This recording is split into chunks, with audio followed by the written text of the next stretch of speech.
يؤتي الحكمة من يشاء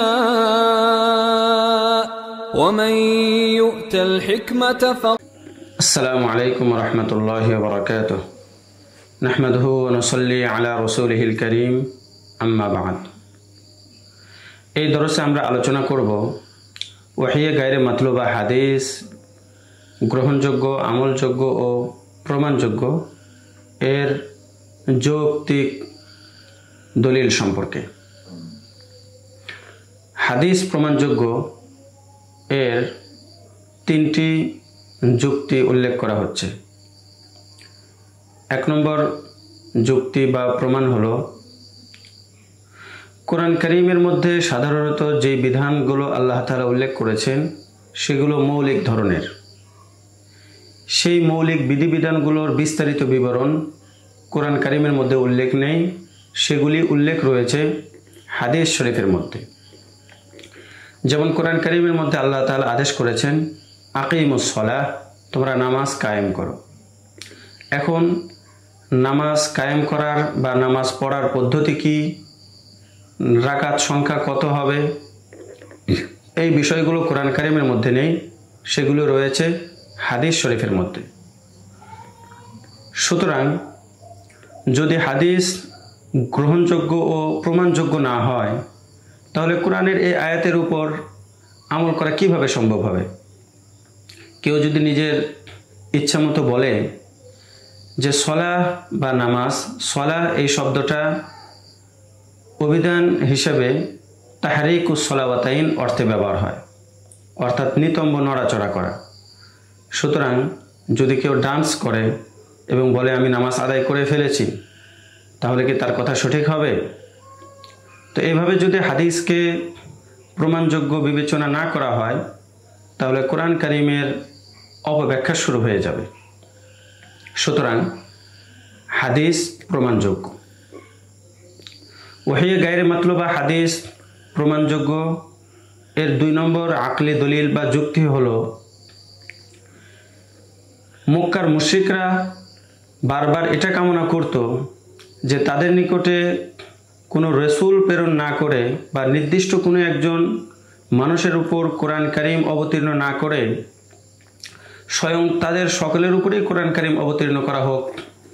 যেমন তারা বলতো হাত্তা তুনাজ্জিলা আলাইনা কিতাবান নাকরাউ, যে হে আল্লাহ আপনি আমাদের উপরে কোনো কিতাব অবতীর্ণ করেন যেই কিতাব আমরা পড়ব। এবং যদি স্বয়ং তাদের উপরে কোরআন অবতীর্ণ করা হইতো রসুলকে প্রেরণ না করে, তাহলে এতে মুআজিজাটাও বেশি প্রকাশ পেত এবং তাদের ঈমান আনার সম্ভাবনাটাও বেশি ছিল।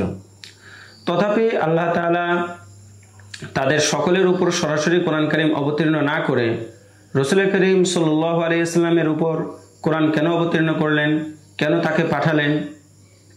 এর মূল কারণ হলো যে রাসূল করিম সাল্লাল্লাহু আলাইহি ওয়াসাল্লামকে পাঠিয়েছেন কারণ কোনো একটি জাতির সংশোধনের জন্য, পথ প্রদর্শনের জন্য নিছক শুধুমাত্র একটি কিতাব বা বই পাঠানোই যথেষ্ট নয়, বরং একটি গ্রন্থ বা কিতাবের সাথে সাথে একজন শিক্ষকও প্রেরণ করা প্রয়োজন, যে শিক্ষক সেই গ্রন্থের ব্যাখ্যা বিশ্লেষণ করবেন এবং নিজের কাজকর্মের মাধ্যমে সেগুলো বাস্তবায়ন করে দেখাবেন।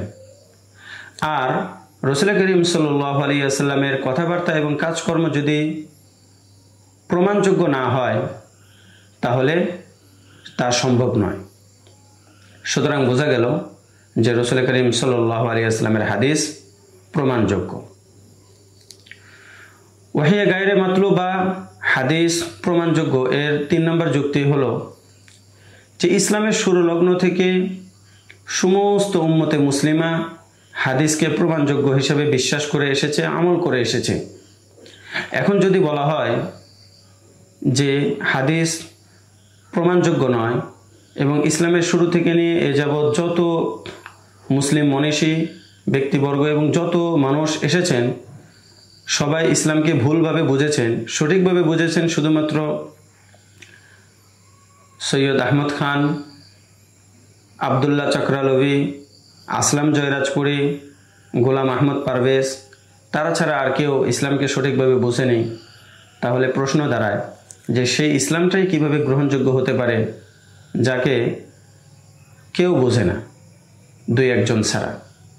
সুতরাং বোঝা গেল কোরআনের দলিলের আলোকে এবং যুক্তির আলোকে এটাই প্রমাণিত হয় যে ওয়াহিয়ে গায়রে মাতলুবা হাদিস আমলযোগ্য, গ্রহণযোগ্য এবং প্রমাণযোগ্য। যারা হাদিসের প্রামাণ্যকে অস্বীকার করে তাদের মতবাদ ভ্রান্ত এবং ভুল। পরের দরসে আমরা আলোচনা করব হাদিস অস্বীকারীদের দলিল এবং সেগুলোর খণ্ডন সম্পর্কে ইনশাআল্লাহ তাআলা।